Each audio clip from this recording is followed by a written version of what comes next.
Salutations à toutes et à tous, Steve, supporter of Marseille. J'espère que vous allez bien. Si tu es nouveau sur ma chaîne, l'ensemble de mes abonnés et moi-même te souhaitons la bienvenue. Comme tu as pu le lire dans le titre de la vidéo, je vais réagir, donner mon avis, partager avec vous sur la prolongation de Luis Enrique, la venue de Jonathan Rove et on va faire l'avant-match de la deuxième journée de Ligue 1 McDonald's OM Reims. Allez, c'est parti.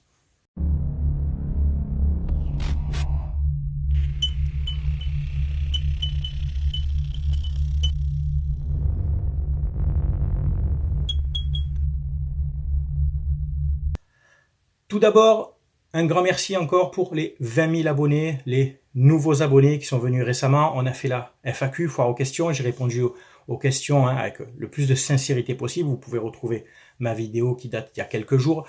Je remercie donc tous ceux qui s'abonnent depuis le début de la chaîne, 7 ans.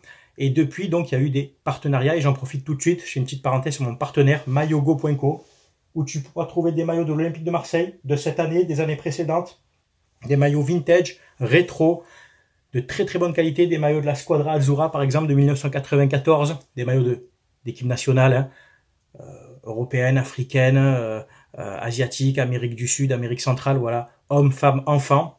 Et grâce à mon code SOM, tu auras 15% de réduction et 5% de ton panier est reversé dans la cagnotte annuelle pour les deux associations avec qui je collabore depuis maintenant la 4e année, les Petites Sœurs des Pauvres et Sourire à la Vie qui s'occupent d'enfants atteints malheureusement de cancer et de leucémie. On en est à 5 800 € de dons collectés en 4 ans, donc profite, va sur le site maillogo.co, tu verras, tu retrouveras tous les équipements que tu veux de l'OM ou d'autres équipes, si tu es supporter d'autres équipes, à des tarifs très très intéressants et 15% de réduction avec le code SOM.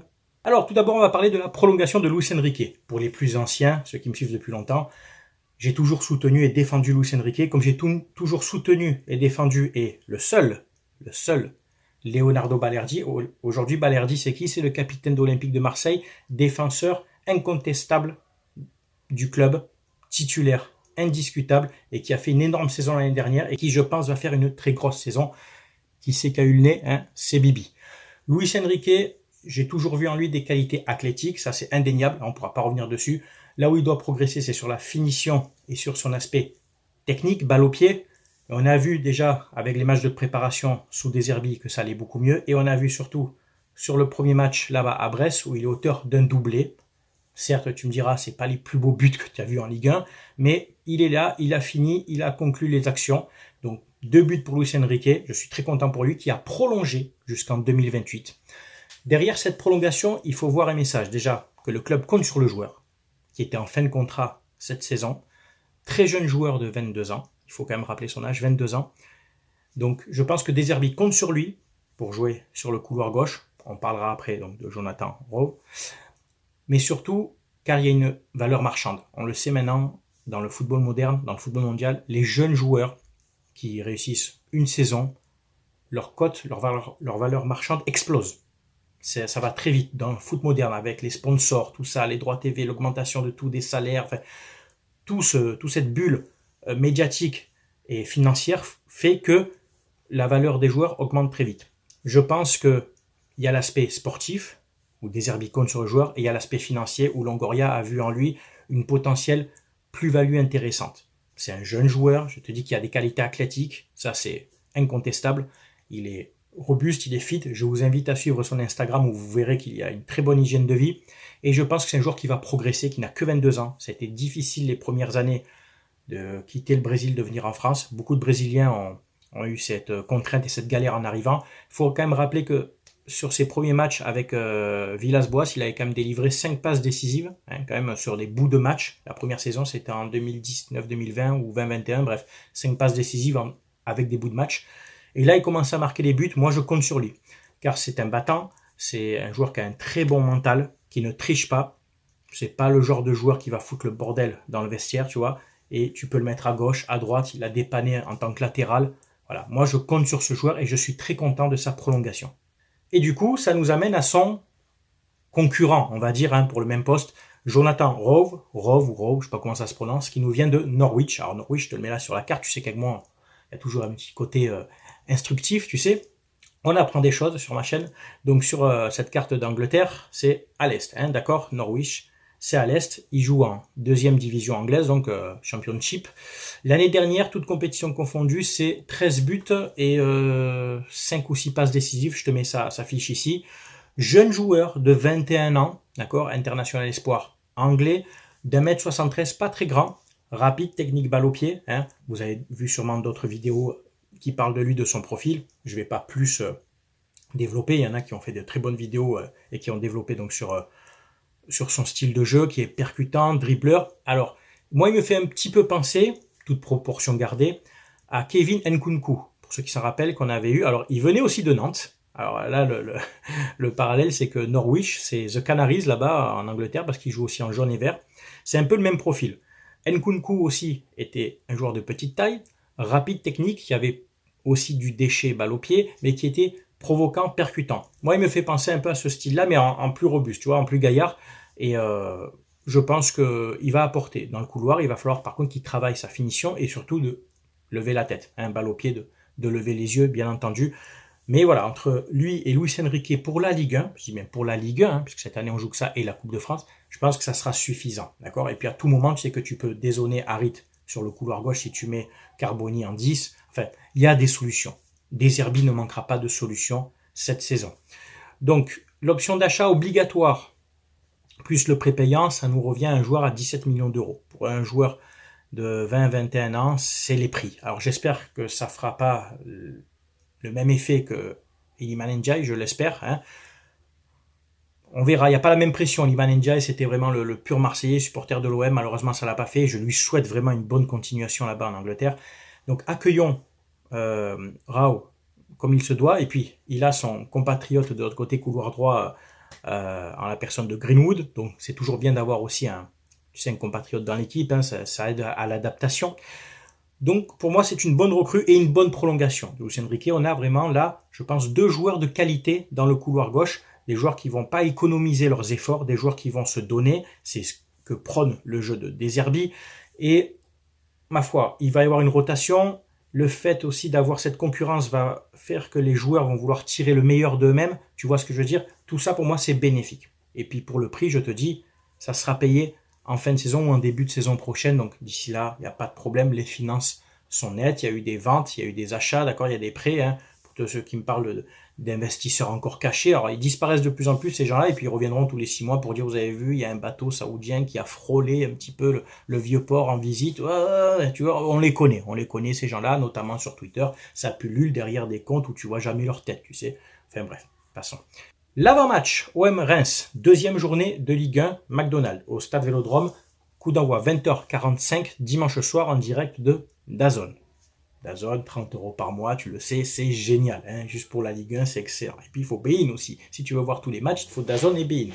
Ça me coûte les yeux de la tête. Et là, regarde, j'ai plus rien hein, dans les poches. Voilà. Et moi, ils m'ont vidé, quoi.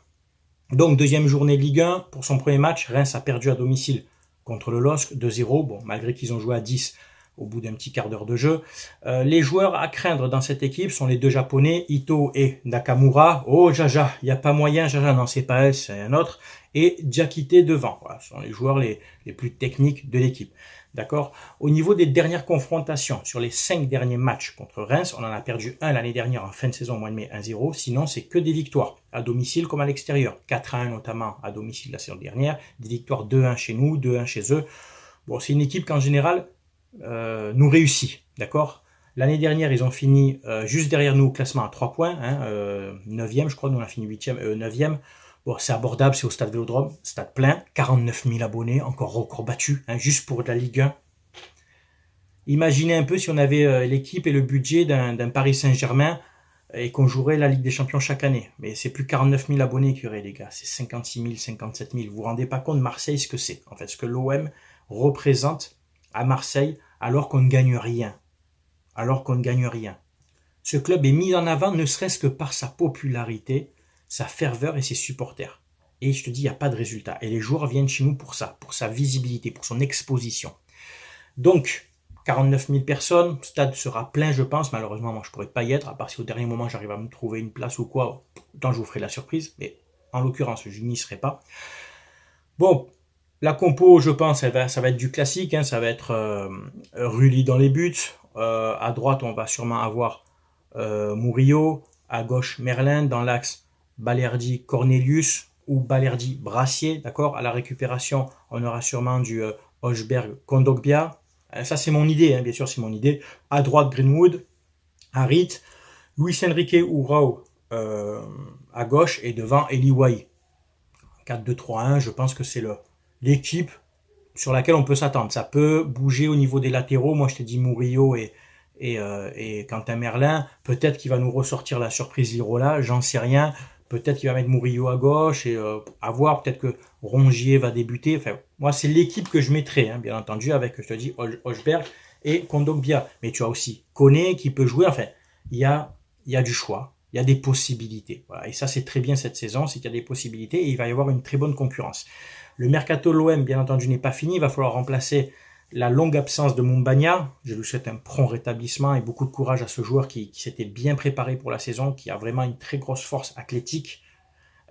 C'est quelqu'un qui a une bonne hygiène de vie aussi, qui est robuste, qui est costaud, qui est musclé, tu vois. Et c'est vraiment dommage qu'il se soit blessé parce qu'il aurait pu quand même apporter un petit peu de l'arme, de la vitesse, tu sais, l'espèce de Brandao, tu vois ce que je veux dire. Bon, il va falloir le remplacer numériquement. Un attaquant va arriver, je ne sais pas qui, j'ai pas de source, tu le sais, j'ai pas d'idée. Hein, je pense que ça sera un joueur plus d'expérience. C'est mon avis. Peut-être je peux me tromper, je pense que ça sera un joueur d'expérience.